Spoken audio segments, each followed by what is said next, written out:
البدع والأهواء، أهل البدع العقائدية وأهل البدع السياسية. نقول بيننا وبينكم السلف، بيننا وبينكم الكتب، كان فيقول البدع بيننا وبينكم. Bismillahirrahmanirrahim. Kita di akhir-akhir muka surat 57 dari Al-Hukmu 'ala Syekh Far'un Antasawuri. Qala Fadilatul Syekh Muhammad Aman Al-Jami rahimahullahu taala. Mau baca dari mana? Wa annaha bimujarradil idhafati ilaihi takhtassu bih. Dan meyakini bahwasanya sifat-sifat tadi dengan semata-mata dia dinisbatkan kepada Allah, berarti sifat tadi memang khusus untuk Allah. Sifat kesempurnaan tadi asal dari sama pendengaran, semuanya punya sifat pendengaran yang memang mendengar tentunya. Tetapi tatkala dikatakan sam'ullah, pendengaran Allah, ini tentunya lain dengan sam'ul ibad, pendengaran para hamba. Jadi hakikatnya memang lain, walaupun asal pendengaran itu sama-sama punya, namun hakikatnya lain-lain, kekuatannya lain-lain dan seterusnya. Kama takhtassu sifatul makhluqina bil idhafati ilaihim, sebagaimana sifat-sifat para makhluk itu khusus dengan sebab dia dinisbatkan kepada mereka. Ya, sama-sama yadun, tapi tentunya lain antara apa? Yadu Amrin dan Yadu Sulaiman. Tangan Amr, tangan Sulaiman jelas lain. Mungkin yang ini cantik, yang itu tidak cantik, yang ini kuat, yang itu kurang kuat. Jelas masing-masing punya kekhususan, walaupun asal tangannya sama-sama ada. Itu antara makhluk saja mungkin sudah lain, apalagi makhluk dengan Allah Ta'ala. Wa annal musyarakatan lafziyah baina sifatil khaliq wa sifatil makhluk, dan meyakini bahwasanya perserikatan secara lafaz di antara sifat pencipta dan sifat makhluk la yalzamu minhal musyarakatu fi haqa'iqis sifat, tidak mewajibkan adanya perkongsian, perserikatan di dalam hakikat-hakikat dari sifat-sifat tadi. Ya, sebagaimana yang dijelaskan oleh para ulama Syafi'iyah seperti siapa itu? Al-Khatib Al-Baghdadi, demikian pula siapa satu lagi yang bicara tentang itu, yaitu apa? Imam Al-Baihaqi. Walaupun terkadang karena besarnya kesan atau pengaruh dari gurunya yaitu Ibnu Fawraq, terkadang beliau jadi kalimatnya jadi tergelincir. Namun kalau kita lihat dalam kitab beliau Al-Asma wa Sifat, beliau menetapkan kalam-kalam yang baik tentang masalah ini, kaidah-kaidah yang bagus, kaidah yang tepat. Baik, yaitu apa? Al-musyarakah fil asma' la taqtabi al-musyarakah fil musammayat. Perserikatan dari sisi nama tidak menuntut perserikatan dari zat yang dinamai dengan nama tadi. Wa anna asma Allah Ta'ala tadulu ala sifatihi ta'ala, dan meyakini bahwasanya nama-nama Allah Ta'ala itu menunjukkan kepada sifatnya. Ya, Al-Ghani menunjukkan sifatul ghina, kekayaan yang mutlak. Demikian pula misalkan Al-Ali menunjukkan uluhul mutlak, ketinggian yang mutlak dengan 3 jenis ketinggian. Al-Aziz menunjukkan keperkasaan yang mutlak, memiliki 3 jenis keperkasaan itu. Jadi nama bukan sekedar nama yang kosong seperti yang ditetapkan oleh orang-orang Mu'tazilah, sekedar laqab menunjukkan pada zat, tapi sekaligus menunjukkan kepada sifat-sifat yang dituntut di dalam nama tadi. Walaisat asma'uhu jamidah, dan bukanlah nama Allah itu nama yang jamid, sekedar nama. Seseorang namanya mungkin apa? Mahfuz, tetapi dia sendiri tidak terjaga. Misalkan ini manusia nama sekedar nama, tetapi Allah Ta'ala tidak demikian. Namanya itu menunjukkan sifatnya. Kal a'lamil jamidah, seperti nama-nama yang beku, yang kosong dari apa? Sifat. Allati la tadullu 'alal ma'ani fil ghalib, yang biasanya tidak menunjukkan kepada makna-makna, yaitu tidak menunjukkan kepada sifat-sifat. Kenapa kita katakan makna di sini sifat? Iya, karena definisi sifat adalah apa? Maknan yaqumu bidzat. Sifat adalah suatu makna yang tegak pada suatu zat. Jadi bukan sekedar makna belaka, tapi maksudnya adalah sifat. Baik. Ila ghairi dzalika min mabahisi hadzal babil azim. Sampai kepada perkara-perkara yang lain yang masuk di dalam pembahasan bab yang agung ini, bab asma wa sifat, yang menimbulkan rasa cinta, menimbulkan rasa takut, menimbulkan harapan, menimbulkan apa? yaitu kekuatan bagi orang-orang yang memperdalam asma wa sifat. Yang tidak yakin Allah punya nama dan sifat, memang apa? Hidupnya jadi meranggas, jadi kering dan seterusnya. Alladzi qad yusabbibu adamu tahqiqihi ittiraban fi aqidatil mar', yang mana apabila tidak merealisasikan bab ini, yaitu tidak betul-betul mempelajari dan menelitinya dan kemudian mengamalkannya, boleh jadi ini menyebabkan kegoncangan di dalam akidah orang tersebut. Ya, bagaimana dia akan takut pada Allah kalau dia tak yakin Allah Ta'ala syadidul iqab, keras hukumannya. Bagaimana dia selamat dari keputusasaan sementara dia tidak yakin bahwasanya Allah itu nasirun abdah, siap menolong hambanya dan seterusnya. Hadza huwa tauhidul asma'i was sifati bi ijaz. Ini adalah tauhid asma wa sifat secara ringkas. Laisa ba'dahu ijaz, tidak ada yang lebih ringkas setelah ini di dalam penjelasan. Baik. Fa'alaika bihi anta wa zumala'uk, maka wajib untuk engkau memegangnya, engkau dan teman-temanmu itu. Wa 'addu 'alaiha bin nawajid, dan gigitlah dia dengan gigi geraham, gigi yang paling kuat itu. Wa iyyakum wa muhdatsatil umur. Iyyakum ini adalah apa? Dhamir munfasil yang fi mahalli nasbin sebagai maf'ul bih, berarti ada amil yang tersembunyi, ada fiil, yaitu apa? Jannibu anfusakum wa muhdatsatin. Bagaimana kita memahami muhdatsatin? Dia adalah mansub disebabkan oleh amil yang mahdhuf yang lain, ada fiil yang tersembunyi, yaitu ijtanibu, sebagaimana penjelasan dari Syekhuna Abu Amr tatkala membahas apa itu syarah Alfiyah Ibnu Malik. Jadi apa? Jannibu anfusakum wajtanibu muhdatsatil umur. Ada dua fiil yang terhapus. Satu aja cukup. Ternyata Nabi mengisyaratkan, karena ini dari hadis Nabi kan ya, mengisyaratkan ada dua fiil terhapus, menunjukkan betul-betul dijauhi sejauh-jauhnya.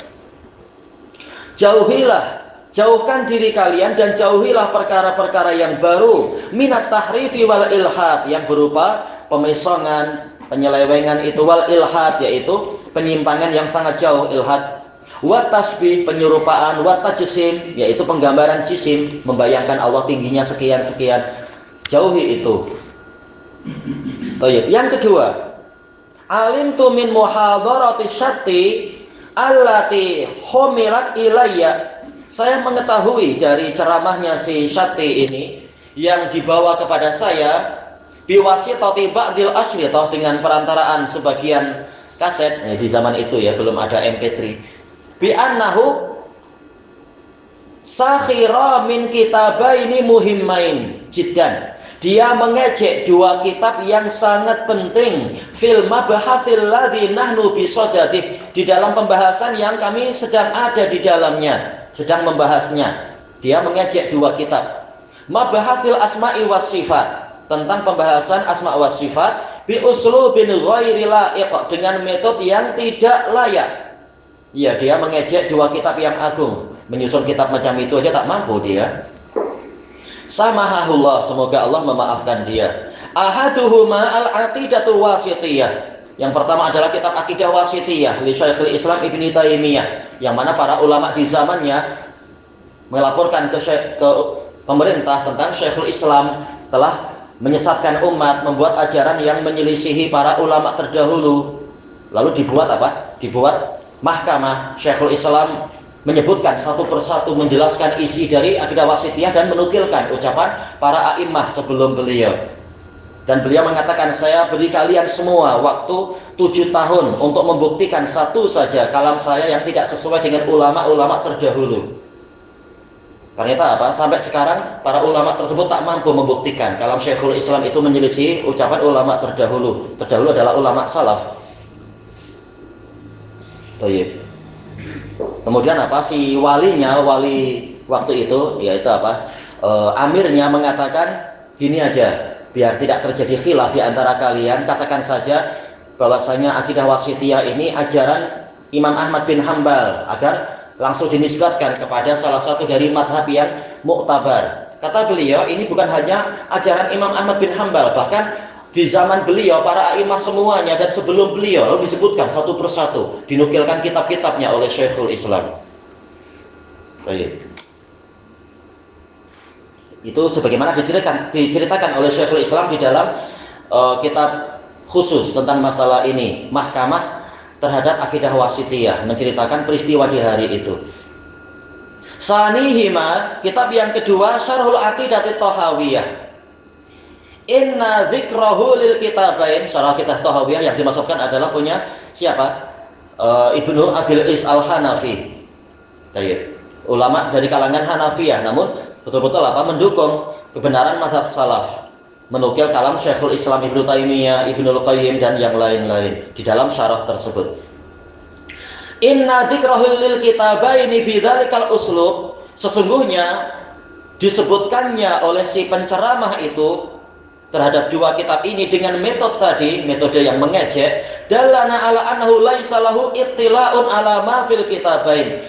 Ini menunjukkan kepada kita bahwasanya orang ini tidak memiliki pengetahuan tentang isi kitab itu, mungkin sekedar dengar-dengar lalu mengejek saja.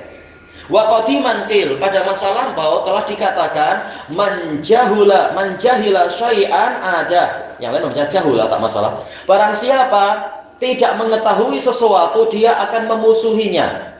Seperti apa kebiasaan anak kecil atau orang yang jahil, langsung memusuhi, langsung menyalah-nyalahkan. Setelah dia tahu, oh ternyata begitu, ternyata dianya yang belum tahu. Ini ucapan siapa itu? Khalid Al-Barmaki dari kalangan pembesar di Khilafah Abbasiyah. Man jahila syai'an ada. Ini menjadi pepatah Arab. Barang siapa tidak mengetahui sesuatu, maka dia akan memusuhi sesuatu itu. Dan ini ada dalilnya dalam Quran, pepatah ini. Dan setiap pepatah Arab itu ada dalilnya dalam Quran. Kalau pepatah yang betul tentunya ya.